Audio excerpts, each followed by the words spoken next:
Okay, come with you with the Rashi of the week here from Jerusalem Heritage House.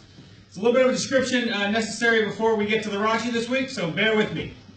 This week's Parshas is Vayishlach. It starts out with the meeting between Jacob and Esau, his brother who maybe wants to kill him. It's a little scary, but it passes well. After that, Jacob moves his entire large family to the area of Shechem, a city just north of Jerusalem. When he gets there, he buys a piece of land, similar to Abraham bought land, his grandfather bought land in Hebron. Jacob buys land in Shechem and settles there. Once they're there for a little while, Dinah, Jacob's daughter, goes out on her own, and a very unfortunate incident takes place, and she is actually raped by one of the prominent members of the non-Jewish community of Shechem. Of course, this is a disaster. What to do? So, the rapist, in this case, wants to marry Dinah. Of course, her family is very opposed to this, and they have to decide how to respond. While they're deciding how to respond, an idea is put forward that the men of Shechem should be circumcised like the Jewish men are circumcised. They accept this, and then they do this. They circumcise all the men of Shechem.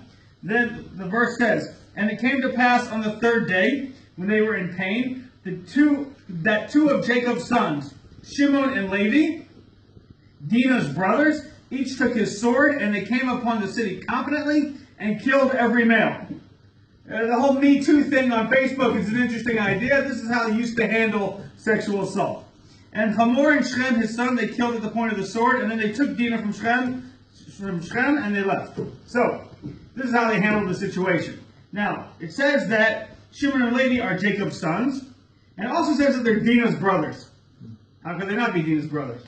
Of course they're Dinah's brothers. What does Rashi say? Rashi says, "Achei Dinah, Dinah's brothers, because they risked themselves for her." They are referred to as her brothers. Because they went into the city in a dangerous situation, they are called her brothers. She had other brothers. She had half-brothers, and she had full brothers. But these two specifically are called her brothers.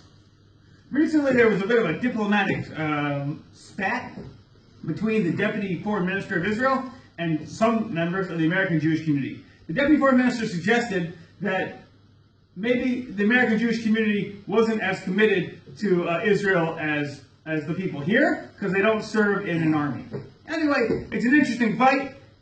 The question really everyone has to ask themselves: what are you giving up to help the Jewish people? What are you risking? If you're risking something, I'm not saying what it is, whether it's your life, your finance, your comfort, your grades in college, whatever it is that you're risking, if you want to be called brothers, you have to be risking something.